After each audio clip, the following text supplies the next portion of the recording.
Hello everyone, welcome to Hima study. ఇవాళ మన topic వచ్చేసి స్కూల్ అసిస్టెంట్ అలాగే ఎస్టీటీ వాళ్ళకి చాలా ఇంపార్టెంట్ అటువంటి పర్స్పెక్టివ్ ఎడ్యుకేషన్ విద్యా దృక్పథాల్లో మనకు డిఎస్సి సిలబస్లో ఏ టాపిక్స్ అయితే ఇచ్చారో ఆ టాపిక్స్ అన్నీ కూడా కవర్ చేస్తూ క్లాసెస్ అనేది నేను చేస్తానండి. సో ఇప్పుడు మనకు ప్రజెంట్ వచ్చేసి ప్రాచీన భారతదేశంలో విద్య అలాగే మనకు వుడ్స్ డిస్పాచ్ హంటర్ కమిషన్ గురించి క్లాసెస్ అనేది చేస్తాను. ఇంకా ఎవరైనా చూడకపోతే ఆ క్లాసెస్ అనేది చూడండి, చాలా యూజ్ అవుతాయి మీకు కూడా. సో ఇప్పుడు ఇవాళ మన టాపిక్ వచ్చేసి హార్టాక్ కమిటీ 1929 అలాగే సార్జెంట్ కమిటీ గురించి అయితే నేర్చుకుందాం. సో మీరు ఎక్కడ కూడా వీడియోని స్కిప్ చేయకోకుండా దయచేసి ఎండింగ్ వరకు అయితే చూడండి. ప్రతి లైన్ కూడా నేను ఇక్కడ మీకు చెప్తూ ఎక్స్ప్లెయిన్ అనేది చేస్తానండి. మీరు కన్నా మన ఛానల్ కన్నా ఫస్ట్ టైం కన్నా విజిట్ చేసినట్లయితే please do like and share, subscribe to my channel. మీ ఫ్రెండ్స్కి కూడా షేర్ చేయండి. అలాగే మన ఛానల్లో అయితే ఇప్పటికీ 6th నుండి ఇంటర్ వరకు క్లాసెస్ అయితే చేస్తానండి. సో మీరు తప్పక మన ఛానల్ని అయితే వాచ్ చేయండి. అలాగే మీకు చాలా యూజ్ అవుతుంది. లేట్ చేయకోకుండా మన టాపిక్లో అయితే వెళ్ళిపోదాం. అసలు మనం నేర్చుకునేది విధంగా చూసుకుంటే అక్కడ వుడ్స్ డిస్పాచ్ చేసిన సిఫారసులు అమలు అనేది కాలేదు. సో అవి అనేది మనకు అమలు అవ్వడానికి అనేసి ఇక్కడ మనకు హంటర్ కమిషన్ చేసిన సిఫారసులు అయితే తెలిపాయి కదా. నెక్స్ట్ మనకి హార్టాక్ కమిటీ ఏంటి, దాని గురించి అయితే కంప్లీట్ ఎక్స్ప్లెనేషన్ అది ఇక్కడ చూడండి మీరు. మొదటి ప్రపంచ యుద్ధం తర్వాత భారతదేశానికి స్వాతంత్రాన్ని ఇస్తారని, భారత ప్రజలకు ఎక్కువ అధికారాలు ఇస్తారనేసి మనకు జాతీయ నాయకులు భావించడం అయితే జరిగింది. ఇప్పుడు మనకు మొదటి ప్రపంచ యుద్ధం తర్వాత భారతదేశానికి స్వాతంత్రం ఇస్తారు, అలాగే భారత ప్రజలకు అధికారాలనేది ఇస్తారు అనేసి మన జాతీయ నాయకులు భావించడం అయితే జరిగింది. కానీ బ్రిటిష్ ప్రభుత్వం అలా చేయలేదు. ఎందుకు? భారత ప్రభుత్వ చట్టం 1919 అనేది రూపొందించింది. పైగా మనకు భారత ప్రభుత్వ చట్టము 1919 అనేది రూపొందించింది. ఈ చట్టం ద్వారా ప్రభుత్వం ఎవరినైనా విచారణ లేకుండా నిర్బంధించే అధికారాన్ని పొందింది. ప్రభుత్వ చట్టం 1919 రూపొందించింది కదా. ఈ యొక్క చట్టం ద్వారా ప్రభుత్వము ఎవరినైనా విచారణ లేకుండా నిర్బంధించే అధికారాన్ని అయితే పొందింది. ఈ 1919 ఇక్కడ 1919 జలియన్వాలా బాగ్ మారణకాండ దేశంలో పెద్ద ఉద్యమానికైతే కారణమైంది. ప్రజలు ఈ అసంతృప్తిని చల్లార్చడానికి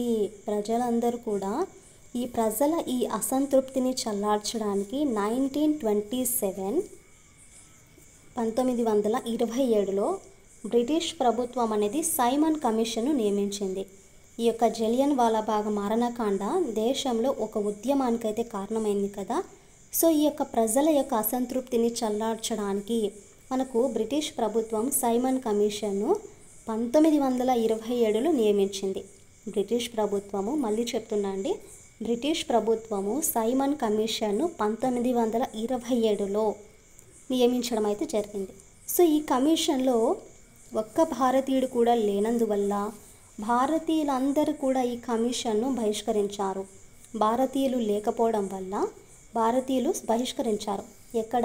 ఈ సైమన్ కమిషన్లో. లాలా లజపతి రాయ్, టంగుటూరి ప్రకాశం పంతులు గారు దీనిని వ్యతిరేకించిన వారిలో ప్రముఖులు. మనకి ఎవరెవరండి? లాలా లజపతి రాయ్, టంగుటూరి ప్రకాశం పంతులు గారు దీనికి వ్యతిరేకించిన వారిలో ముఖ్యమైన వాళ్ళు. ఈ సైమన్ కమిషన్లో ఒక సభ్యుడు ఢాకా విశ్వవిద్యాలయ మాజీ ఉపకులపతి అయిన ఫిలిప్ హార్టాక్ అధ్యక్షతన భారతదేశంలో విద్యా వ్యాప్తి గురించి చేపట్టవలసిన చర్యల గురించి ఒక కమిటీని 1929లో మనకు నియమించింది. చూడాలి ఇక్కడ సైమన్ కమిషన్లో ఒక సభ్యుడు, అలాగే ఢాకా విశ్వవిద్యాలయ మాజీ ఉపకులపతి అయిన ఫిలిప్ హార్టాక్ అధ్యక్షతన భారతదేశంలో విద్యా వ్యాప్తి గురించి చేపట్టవలసిన చర్యల గురించి ఒక కమిటీని 1929లో నియమించింది. రైటా అండి? మరి మనకు ఈ హార్టాక్ కమిటీ ముఖ్య ఉద్దేశం ఏంటి? జనబాహుళ్యానికి కనీస విద్యను అందించడం. ఈ యొక్క కమిటీ యొక్క ముఖ్య ఉద్దేశము జనబాహుళ్యానికి కనీస విద్యను అందించడం అంటే ఈ యొక్క ప్రాథమిక విద్యను అందించడం, మాధ్యమిక విద్యను అలాగే విశ్వవిద్యాలయ విద్యను అందించడం గురించి సిఫారసులు చేయడం ఈ కమిటీ ఉద్దేశం కాదు. ఇక్కడ ఏంటి, మనకు జనబాహుళ్యానికి కనీస విద్య అనేది అందించాలి అంటే ప్రాథమిక విద్యను మాత్రం అందించాలి. ఈ యొక్క మాధ్యమిక విద్యను విశ్వవిద్యాలయ విద్యను అందించడం గురించి ఒక సిఫారసులు చేయడము ఈ కమిటీ యొక్క ఉద్దేశం కాదు.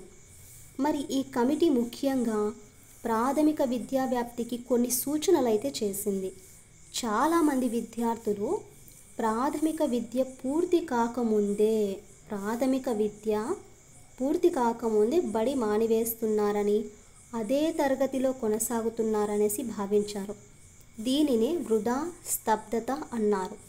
బీదరికము, అనారోగ్యము, నిరక్షరాస్యత కారణంగా పిల్లలు బడిలో చేరకపోవడం, చేరిన వారు మానివేయడం జరుగుతుందనేసి ఈ కమిటీ భావించింది.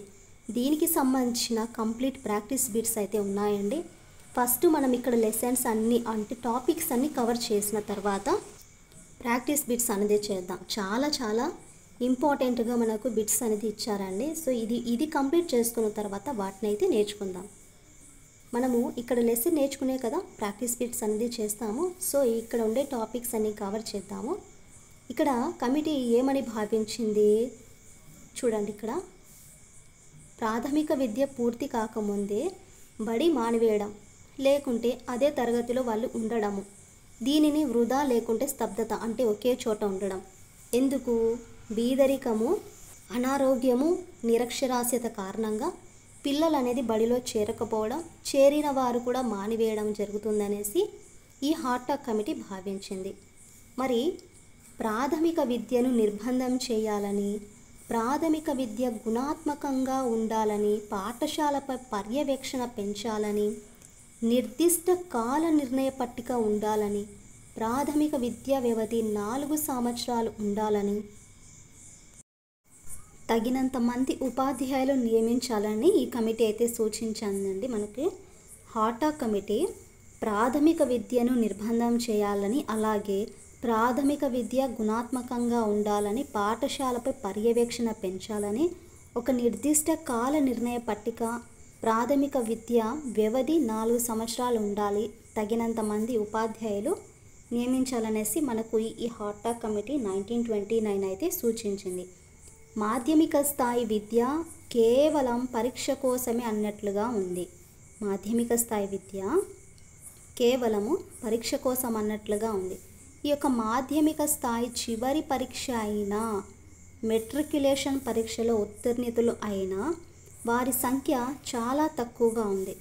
మాధ్యమిక స్థాయి చివరి పరీక్ష మనకు ఉంటుంది కదా అండి, యాన్యువల్లీ అనేసి. సో ఆ ఎగ్జామ్లో అయినా మనకి మెట్రిక్యులేషన్ పరీక్షలో ఎవరైతే ఉత్తీర్ణులు అవుతారో వారి సంఖ్య అనేది చాలా తక్కువగా ఉంది. మరి ఉన్నత విద్యలోనూ ప్రమాణాలు సరిగ్గా లేవని, ఉన్నత విద్యార్థులలో చదువుపై ఆసక్తిని, జిజ్ఞాసను పెంచలేకపోతున్నదని, విశ్వవిద్యాలయాల మధ్య అనారోగ్యకరమైన పోటీ ఉందనేసి, గ్రంథాలయ సౌకర్యాలు సరిగ్గా లేవని, మాధ్యమిక స్థాయిలో ప్రమాణాలు పెంచాలనేసి ఈ కమిటీ సూచించింది. సో మనకు హార్ట్ టాక్ కమిటీ 1929 అయితే ఈ విధంగా సూచించడం అయితే జరిగిందండి. నెక్స్ట్ వచ్చే కమిటీ కన్నా చూసుకుంటే ఇది కూడా మనకు డిఎస్సి సిలబస్లో యాడ్ చేయడం అయితే జరిగింది. సో కంప్లీట్గా అయితే మనం ఈ వీడియోలో డిస్కస్ చేద్దాం. సార్జెంట్ కమిటీ 1944 రెండవ ప్రపంచ యుద్ధం తర్వాత అక్కడేమో మనకు హార్ట్ టాక్ కమిటీ మొదటి ప్రపంచ యుద్ధం తర్వాత భారతదేశానికి స్వాతంత్రాన్ని ఇస్తారనేసి అనింది కదా. సో ఇది వచ్చేసి మనకు రెండవ ప్రపంచ యుద్ధం తర్వాత భారతదేశంలోని విద్య యొక్క స్థితిగతులపై ఒక నివేదిక సమర్పించవలసినదిగా భారత ప్రభుత్వ విద్యా సలహాదారు జాన్ సార్జెంట్ను నియమించింది. భారతదేశంలోని యొక్క విద్య స్థితిగతులపై అక్కడ ఉండే పరిస్థితులను ఒక నివేదిక సమర్పించండి అనేసి మన యొక్క భారత ప్రభుత్వం విద్యా సలహాదారు అయిన జాన్ సార్జెంట్ను నియమించింది. కేంద్ర విద్యా సలహా మండలికి central advisory board of education తన నివేదికను అయితే సమర్పించాడు. కేంద్ర విద్యా సలహా మండలికి తన యొక్క నివేదికను, ఏంటి నివేదిక అండి ఇక్కడ, కేంద్ర విద్యా సలహా మండలి అంటే central advisory board of education అనే తన యొక్క నివేదికను ఈ జాన్ సార్జెంట్ సమర్పించారు. దీనినే మనము సార్జెంట్ విద్యా పథకం అనేసి అంటారు. ఈయన ప్రాథమిక స్థాయి నుండి విశ్వవిద్యా స్థాయి వరకు గల అన్ని స్థాయిల విద్య గురించి సిఫారసులు అయితే చేశారు. వాటిలో కొన్ని సూచనలు అయితే ఇక్కడ ఉన్నాయి చూడండి.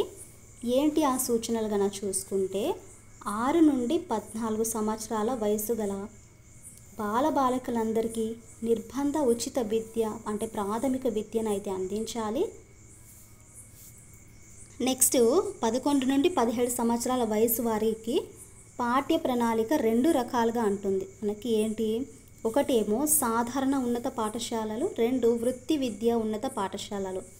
11 to 17 ఇయర్స్ వయసు ఉన్న వారికి ఈ యొక్క పాఠ్య ప్రణాళిక మనకు 2 టైప్స్ ఉంటుంది. అందులో సాధారణ ఉన్నత పాఠశాలలు ఒకటి, వృత్తి విద్య ఉన్నత పాఠశాలలు అనేసి 2. ఇంటర్మీడియట్ని అనేది రద్దు చేయాలి. ఇంటర్మీడియట్ని రద్దు చేయాలి.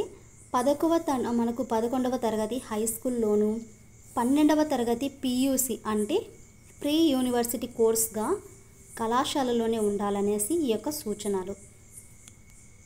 విశ్వవిద్యాలయాలు సమానత్వం కోసం విశ్వవిద్యాలయ విరాళాల సంఘాన్ని యూనివర్సిటీ గ్రాంట్స్ కమిషన్ ఏర్పాటు చేయాలి. ఇక్కడ చూడండి, విశ్వవిద్యాలయాలలో సమానత్వం కోసం విశ్వవిద్యాలయ విరాళాల సంఘాన్ని అయితే ఏర్పాటు చేయాలి. సాంకేతిక వృత్తి విద్య విషయాల బోధనకు పార్ట్ టైం ఫుల్ టైం పాఠశాలలు అనేది ప్రారంభించాలి. అలాగే అంగవైకల్యం గల విద్యార్థులకు ప్రత్యేక పాఠశాలలు అనేది స్థాపించాలి.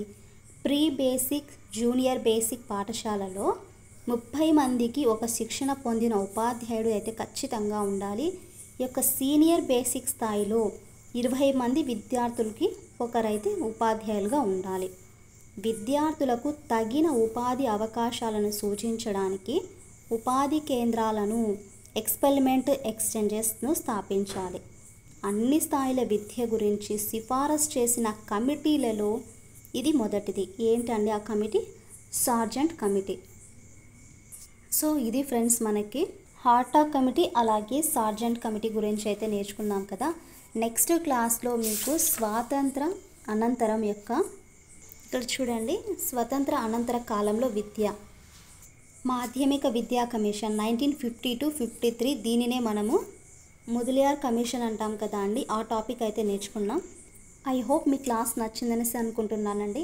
మన క్లాస్ కన్నా నచ్చితే తప్పకుండా కామెంట్ చేయండి. అలాగే లైక్ చేసి షేర్ చేసి మీ ఫ్రెండ్స్కి కూడా షేర్ చేయండి. సబ్స్క్రైబ్ చేయడం మాత్రం మర్చిపోకండి.